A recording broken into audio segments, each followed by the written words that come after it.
दोस्तों नमस्कार and world में आपका स्वागत है। दोस्तों चाइना अपने रिसर्च एंड इनोवेशन के लिए समूची दुनिया भर में जाना जाता है और हाल ही में चाइना ने अंटार्कटिका में 5वें केंद्र का निर्माण करना शुरू कर दिया है। इसके लिए चाइना ने 40वीं विज्ञानी जो अभियान टीम है उसको भी रवाना किया है।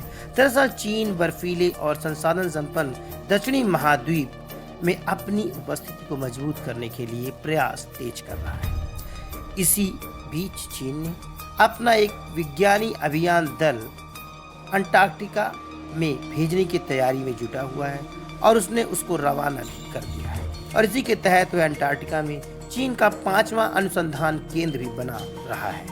हालांकि अभी भी चीन के वैज्ञानिक अंटार्कटिका में करीब 450 से अधिक वैज्ञानिक वहां काम करते हैं, जिसमें वह अलग अलग तरह की रिसर्च अंटार्कटिका क्षेत्र के आसपास करते हैं। तो आज के इस एपिसोड में हम चाइना के रिसर्च एंड इनोवेशन जो कि अंटार्कटिका से जुड़ा है इसके बारे में बात करने वाले हैं। दोस्तों आप देख रहे हैं एनवर्ल्ड न्यूज़। कृपया हमारे चैनल को सब्सक्राइब, ज्वाइन और शेयर जरूर करें। चीन के सरकार द्वारा संचालित सिंगुआ न्यूज एजेंसी ने बताया है कि चीन एक वैज्ञानिक दस्ता अंटार्कटिका की ओर भेज रहा है।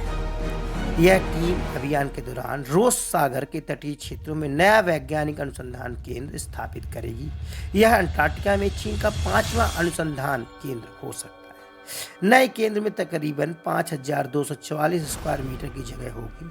वहीं इस वैज्ञानिक दल में करीब 80 से 30 सदस्य हो सकते हैं। यह रिसर्च सेंटर अंटार्कटिका के वायुमंडलीय और समुद्री पर्यावरण के साथ एक जैविक और पारिस्थितिकी स्थितियों की निगरानी और अध्ययन करेगा। मीडिया रिपोर्ट्स की माने तो वर्तमान में अंटार्कटिका महाद्वीप में करीब 70 स्थायी अनुसंधान केंद्र हैं, जो कि अलग अलग देशों के, उसमें भारत भी शामिल है। ये पृथ्वी पर प्रत्येक महाद्वीप के करीब 29 देशों का प्रतिनिधित्व करते हैं। यहाँ अमेरिका के 6 और ऑस्ट्रेलिया के 3 वैज्ञानिक केंद्र हैं। इसके साथ ही चीन की खुफिया एजेंसी ने मौसम केंद्रों पर कार्रवाई करते हुए जीपीएस के डेटा को चोरी होने का इल्जाम लगाया है। चीन की खुफिया एजेंसी ने सैकड़ों मौसम केंद्रों पर कार्रवाई की है। इन पर आरोप है कि यह अवैध तौर पर संचालित हो रहे थे और चीन का डेटा रियल टाइम किसी दूसरे देश भेज रहे थे। इन्होंने विदेशों में डेटा प्रसारित करने के लिए अनुमोदित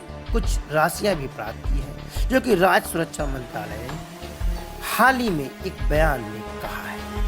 किसी भी देश के लिए जीपीएस यानी उसके लोकेशन डाटा बहुत जरूरी होता है और इसी बात को ध्यान में रखते हुए चीन ने खुफिया एजेंसी के द्वारा यह कार्रवाई करवाई है, जिसमें उनका आरोप है कि कुछ लोग चीन का रियल टाइम डेटा बाहर दूसरे देशों में भेज रहे थे, जिसके लिए उन्हें कुछ पैसे भी मिले थे।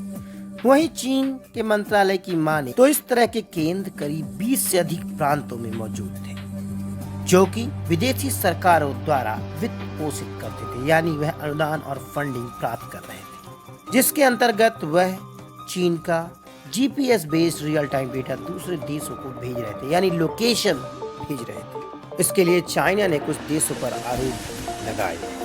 दोस्तों ये इन्फॉर्मेशन कैसी लगी कमेंट करके बताएं। नमस्कार।